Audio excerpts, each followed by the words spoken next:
Hey y'all, good morning to another broadcast of the Rockwell Farms Garden Show. Yeah, good morning. I'm Josiah. I'm Mark, and we're glad to have you. And today, what are we talking about? Oh, we're gonna actually go over, it's August. Right now we're in a heat advisory. It's pretty hot out even this morning. Yep. But we're gonna talk about what seeds to get started for your fall garden, what you can start right now, what to start indoors, and what you can actually go ahead and sow right in the ground right now. But let's first start with the comments that we had. Yeah, hey, so some of y'all have commented, and then one of these is actually a gentleman that came into our shop up here, but I thought it was a good question. This one is from Lori. Hey, Lori. Does the Weeping Blue Atlas cedar grow well in Missouri? That's right. So we did a video about how to structure your landscape and your garden, and we came across the Weeping Blue Atlas cedar, or the serpentine. Yep. Atlas cedar. Yes, they do grow in Missouri. They grow really well in Missouri, actually. And you'll get a pretty good tree. And then the other question on there was... The further north you go, the bigger they get. Yes, yeah. So they won't get as big here because of our climate, but they'll still grow really well here. Yep. They just won't get as big as Colorado blue spruce in Colorado can get pretty large. Here it doesn't get as big. So anyways, the other part of the question was, how many hot dogs did you eat on Saturdays? That's a good question. 5. I stopped counting. You visited. You're at the stand. Why don't you? Yeah. You How many did times 5. do you see me? Yeah, okay. I stopped counting. They're free hot dogs on Saturdays, so I just kind of go for it. I don't even bring my lunch on Saturdays. Here's mine. Oh. Mark, how did you get so good looking? Yeah. No one has ever asked that. I know. Dennis Bree says, is a holly tree good for a screen? Yeah. Oh, yeah. Yeah, the Nelliar Stevens is one of the faster growing holly trees. It'll get about 22 feet tall, sometimes 30, but typically 22 feet, and they get really wide. Yeah. So that's one that you can plant every 12 foot if you just want a, boom, screen, no vision, no penetration. It's actually good. You can actually go to our earlier video again with the video that we talked about landscape structure. You could go to that video. We actually talk about those hollies on there, how big they'll get, what your spacing is on those. So a holly tree is a good choice. It's a great for screen. Okay, another question I got is, how can I test my soil to see what it needs? That's a good question. We actually sell these soil test kits here at our nursery. They'll test your pH of your soil. So if you're testing for blueberries or something that needs more, acid in the soil, you can buy these tests. They'll also test your NPK, so how much nitrogen, phosphorus, and potassium you actually have in your soil to see what you're lacking. And the way it works with soils is pH, which stands for the percentage of hydrogens. That's what regulates what nutrients are available. Mm-hmm. So, like with blueberries, you have to have a pH of around 5.5, anywhere between 4.5 to 5.5, which is really low. That way, your manganese and your magnesium is available. So, yeah, pH is actually the most important thing in the soil, and then your NPK and nitrogen, phosphorus, potassium, and then your macronutrients, calcium, sulfur, and one other, and then all your micros. So that's kind of the way it works. Yeah. So there are at-home test kits that you can buy. Like I said, we sell them here at the nursery. You can buy them online. That are pretty inexpensive and can really help you figure out what's going on with your soil. Another route that you can go is by getting a soil test and sending it into a lab. That usually takes a lot longer, and your soil is going to be sitting on somebody's counter for a little longer. Yeah. So we really like the at-home test kits. Yeah, it's something that you can use for a long time. All right, we're going to talk about vegetables for the fall, right? Yeah. Now, it's in August. It's hotter than blazes, 90 to 100 degrees. And we're talking about fall. We're in talking high about cold hopes. crops, okay? But right now at the nursery, we are planting our fall crop. Yeah, we're seeding those. Yes. And so what we want to go over is how to plan your garden for the fall, winter. Yeah. Right? Yeah. Okay. So we're going to first start off with what you call semi-hardy vegetables. That would be your celery, your carrots, rutabaga, beets, potatoes, lettuce, Cabbage? peas. No, cabbage would be hard. It tolerates the hard freeze. Oh, that's right. That's right. So these are the ones that will handle 29 to 32 degrees. 32 is your cutoff. Okay, so Gotcha. 29 to 32 degrees is where you are going to have your semi-hardy vegetables. Cabbage be a hardy vegetable. So these need to be planted a bit earlier than your other vegetables, and they might need some preparation for cold weather. And I have my own thoughts on that. The way that I've always done it out in the garden is take the the highest mature growth of your vegetable, put a stick there, and you might want to put one on each side, whatever. But what that stick does, you use a white cloth sheet Yeah. on top of it before that frost comes. The stick keeps the sheet from touching the foliage of the vegetable. So the frost doesn't get on the vegetable. Yes, and it prevents burning and damage. So that's a little trick, and I like white because a lot of the times the sun will come up and you forget to remove it, and you don't want it to get really hot down there. And you can still get light through there. Exactly. Yeah, that's good. Yeah, and you can leave it on there that day, and it's just fine. Yeah. You could buy like frost cloths, or you can just go to, Wally World and get a bed sheet. Yep. That works great.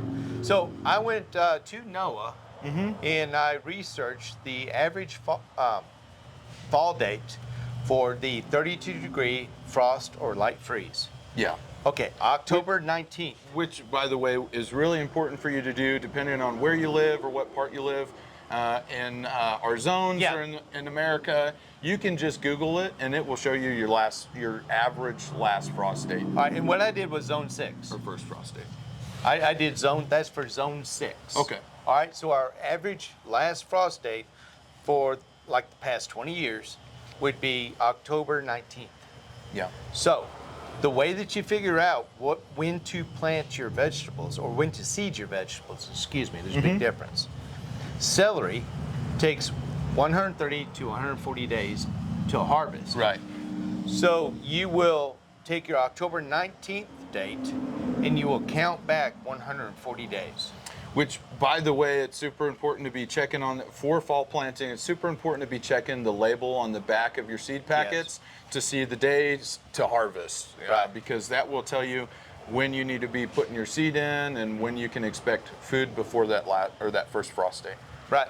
And I am always less concerned about the root crops like carrots and rutabaga, even though they are the frost semi-hardy plants. They're in the ground, they're more protected, but they might get that damage on the top. Right. Okay. Yeah. So your second semi-hardy vegetable for this coming fall would be carrots. Now, carrots can be left in the garden all winter as long as you protect the top. Okay. Okay. Rutabaga, we're going to talk about rutabaga. It's a unpromoted vegetable that I think is really important in the diet. Yeah. All right, so I want to talk further on that. That is 80 to 90 days. Oh, excuse me, carrots is 60 to 80. So you count back 80 days from that October 19th. Rutabaga is 80 to 90, so you count back 90.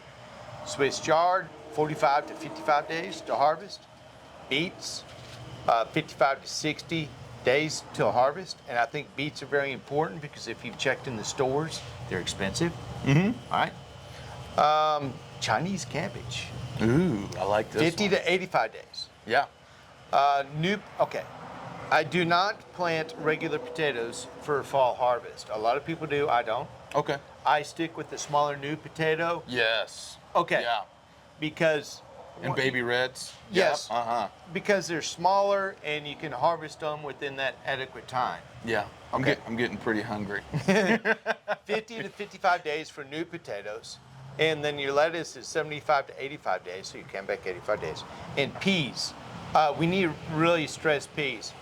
Peas are 55 to 70 days. So you count 70 days from that October 19th backwards. Now, can I give a tip real quick? Because Yeah. with your peas and your cabbage, they actually do better with a light little frost. It actually makes They them taste- sweeter. yeah. It actually makes them more sweeter. So. Yeah, and peas, you'll have your regular peas and your snow peas Right. and Snap your snap peas, peas. yeah. So all three of those are together. Yeah. All right. Now, the cold weather brings out the best, like you said, the best flavor in the vegetables. Yeah. So I really like the hardy vegetables for zone 6. Okay. And because they are tolerant down to the temperatures of 25 to 28 degrees. So, although these could be directly planted into the garden, I suggest that people start them indoors Okay. just to get a jump on it. I would agree with that. It is still a little bit hot for like things Yeah. like cabbage and spinach, and Yeah. so by starting those indoor where you got the AC going, it's actually going to help you out a lot. And then here early September, And you we're- can start getting those in the ground. And we're going to take people into our greenhouse and show them how we've started them. Oh, good. Yeah. Right? With the fine soil. Good. Yeah. So your 28-degree hard freeze typically is around November 1st. Okay. Okay.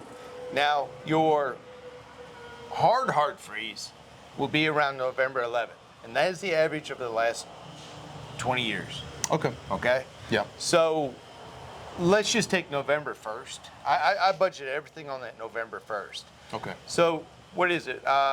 Between October 19th and November 1st was it 11 days, 12?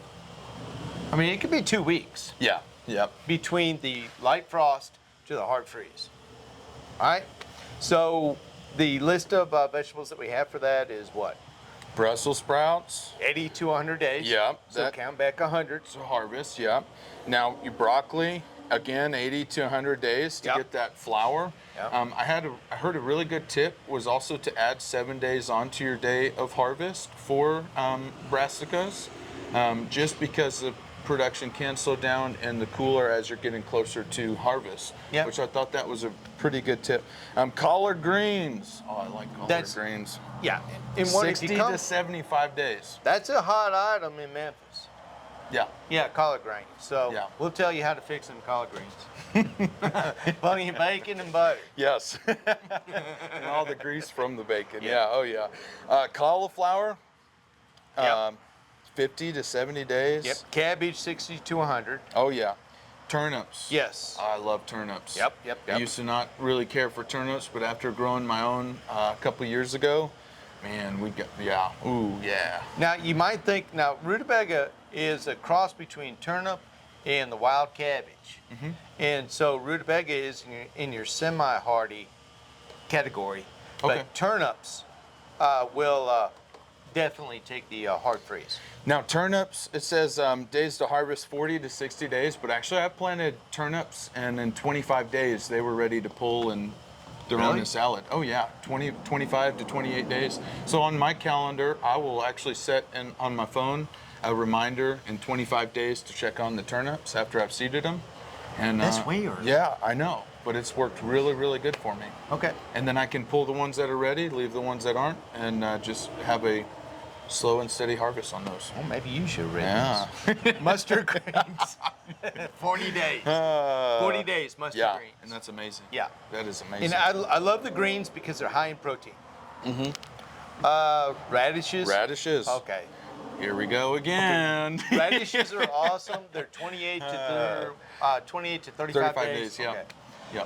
And you could turn those over so quick. Right, and so you can actually do succession planting with your turnips and your radishes Yeah. because the harvest date is so quick. 25, usually 20. For me, it's usually 25 days on radishes.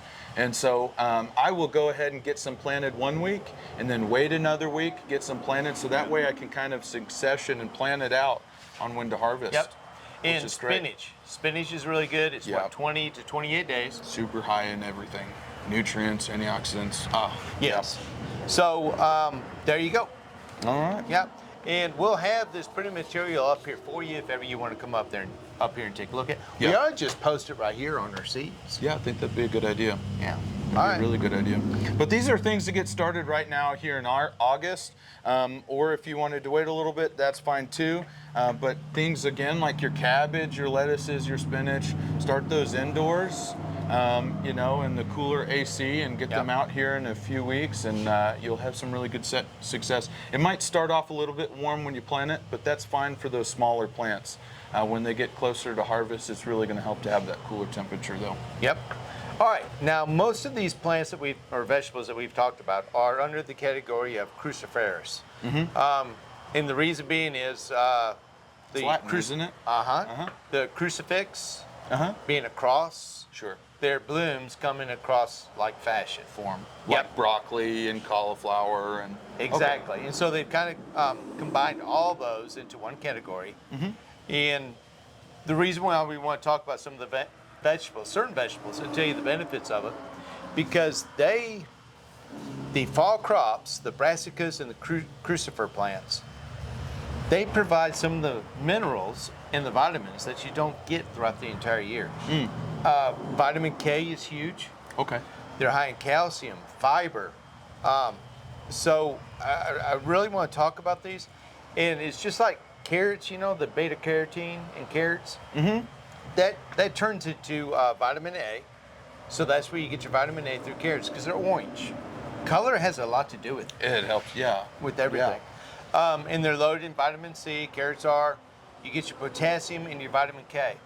I focus on the vitamin K because that is an element that you don't get in a lot of your other vegetables and your meats and your daily diet that you really need, because vitamin K helps with your energy, your immune system, blood clotting of the veins, okay? Yeah.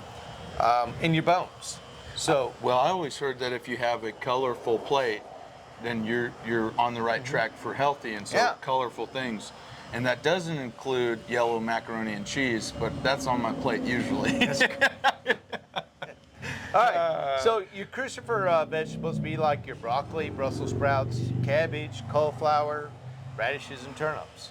And those are pretty much your main, a lot of your main ones for in the fall crops. Okay. So I think that they're very important. They're low calorie. They're rich in folate. They have a lot of vitamin C, E, and K. So I think they're very important. They have a lot of fiber in them, which you combine all those elements and it has a lot of cancer, anti-cancer effect. Wow. A lot of studies been done on that. So I really want to touch on that stuff if we can. Let's do it. Josiah, I really don't want to let people get away without knowing the importance of planting a fall garden. Yeah. A lot of people do not even plant a fall garden, and I think that they're missing out. A fall garden is very important. You can group a lot of them into the crucifer vegetable department, and that's because the bloom is in a cross. So all those vegetables are categorized into one group of vegetables. Yeah. It's very important because a lot of the fall crops are very high in fiber. They also store so well. Your fall crops, some of your fall crops store the best. You know, with cabbage, you can it, you know, make sauerkraut. With your broccoli and cauliflower, you just put it in a bag and toss it in the freezer. Yep. And I mean, you just pull it out through the winter. That's what we do. And you can freeze a lot of them. They're so easy to carry. Your rutabaga, your carrots, your cauliflower. A lot of that stuff, broccoli, you just freeze it, Brussels sprouts, and you just eat it the next summer. And now these are low care plants as well. And I don't think people understand that. I think a lot of people, they have worked so hard on their summer garden and trying to water and all that.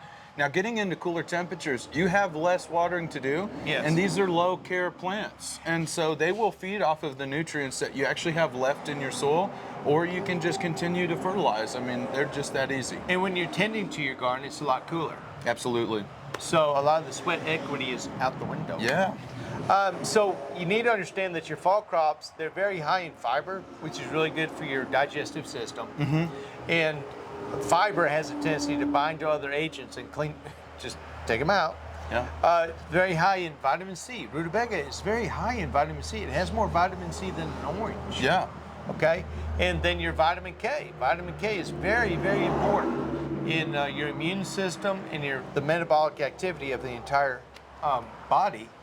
And most of all your fall crops are very high in antioxidants. Yes. Which is like an anti-cancer. Right. Yeah. Your fall crops. Yeah. That's where it's at. So I love tomatoes and bell peppers and all of those great fun things. But your fall crops, they have a lot of superpowers in them. I mean, they're superfoods. Yeah. Exactly. Yeah. Superfoods. Yeah. And so I think a lot of people are missing out on that in their diet. And they store, like Josiah said, they store really well over the winter time. And then people just pull them out of the freezer. As you need them. Exactly. And just have that in your rotation of your garden. Absolutely. So, hey, I tell you what, let's tell people how to seed and how let's we do it that. here at the nursery. All right. All right. What we want to show you actually here at our nursery, we seed quite a bit. So we're going to show you the things that we do here at our nursery and how we seed. In front of me, I've got these 2 trays. These are just standard nursery trays or flats that we fill with our pots. And we use this awesome fertilome. So our base soil is actually this fertilome. We really love using this just because of the, it has peat moss and the perlite in it and forest material. It has the perfect porosity and water holding capacity. Right, so you don't get root rot, and that's why we really appreciate it. Because nothing is worse than coming in and rotted roots. yeah, rotted Brown roots roots, is what and you don't want. we don't want that. And so right here, I've actually got the red sales lettuce, and then I've got the sugar snap peas. I'm going to show you how to seed both of these today. So what we do, we start by filling our pots with the fertilome, and we start dry. So it goes in there dry. Now keep in mind, any good potting mix, when you start dry before you water it in, or after you water it in, it's going to sink a little bit. So that's actually how we get our perfect depth for our seeds. As we fill these up, we water them in, that soil sinks, or that potting mix sinks, and then we can add right on top of it for our depth.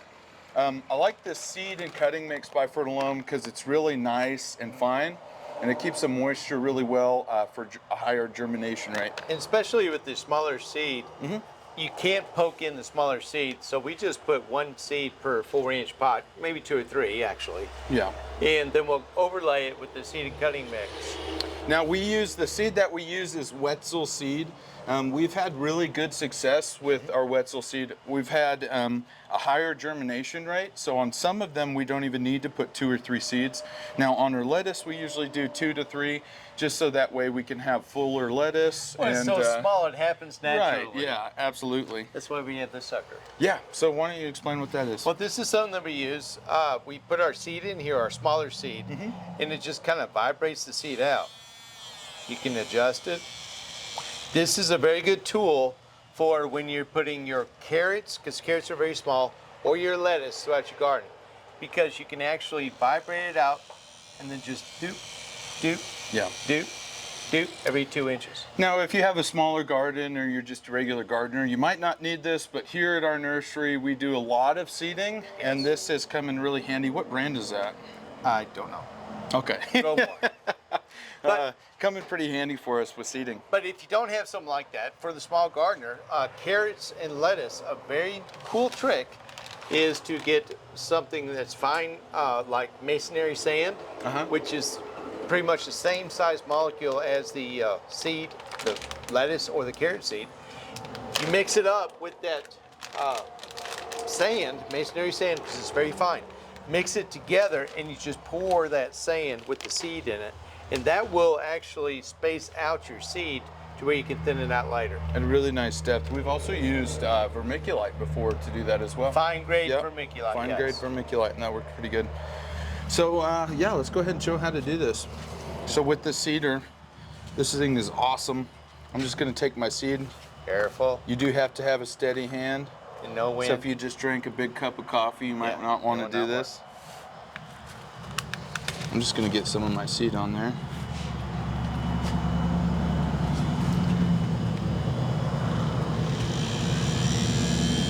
See, it starts vibrating that down. I can There get you a go. few seeds. I like how it spaces out your seed on the rail. Yeah, it's got these little notches at the end, so it sorts the seed. But Wetzel, we've had really good success with Wetzel brand with germination. I don't think we've really had a problem.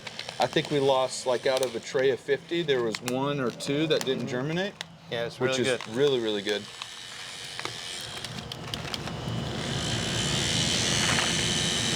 Now with your peas are a little different. These are your sugar snap peas. They're a lot larger, quite easy to plant. You just take 1 per cell, push it down about a half inch. That's all you did. That's it. Now, peas will actually do better if you direct seed. They just don't. When you transplant them, it does retard them a little bit. Always has, always will. But that's the way you plant your small seed and your big So seed. because this has already been watered in, that soil sinks, and so that actually gets my perfect depth. For my lettuce, it's about 1/4 inch, and so that's just about from the top there. I'm gonna take my my really fine seeds and cutting mix, and I'm just gonna go over the top with this. Yep.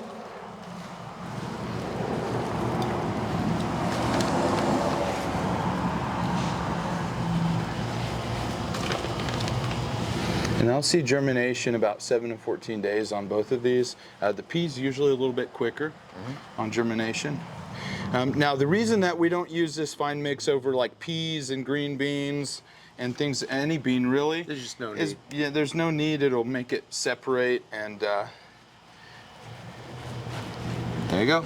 And we'll just water that in, and we're all set. Once and done. That's what we do at our nursery. Yep. Easy. Yeah. Well, this episode was pretty good. We went over things that you can plant. Right now, here in August, like I said, we're in a heat advisory. Things that you can plant in your garden to get ready for this fall. And I think we can show them what our garden looks like since we've cleared some things out and got That's a ready great for idea. planting. Why don't we just show them that? Yeah, and how we grow our peas, Yep. and train them, and where we plant our smaller crops. So Let's do that. Yeah, let's go. Yeah, I mean, you see here, this is our test garden where we test everything. Yes. And we've gone through and we've cleaned it out. We've left our strawberry plants, Yep. which we plant right here in the cinder blocks, and they'll drape over and we harvest our strawberries.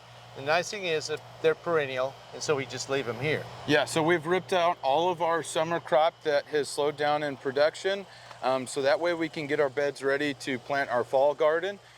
What I love about this is that we have this trellis over the top, and so this is actually what we grow our peas up. Yeah, So, and this is nothing but cattle gate yeah. that I got from the hardware store in, It was Decatur, I think. That's right. Yeah, in Decatur. So one of the things that is also beneficial about this is when it gets really cold, we actually cover this with plastic. We've got some, what do you call them, some rails on the side that are plastic clips into, and we can cover this and make this a hoop house. And it works, or a high tunnel hoop house.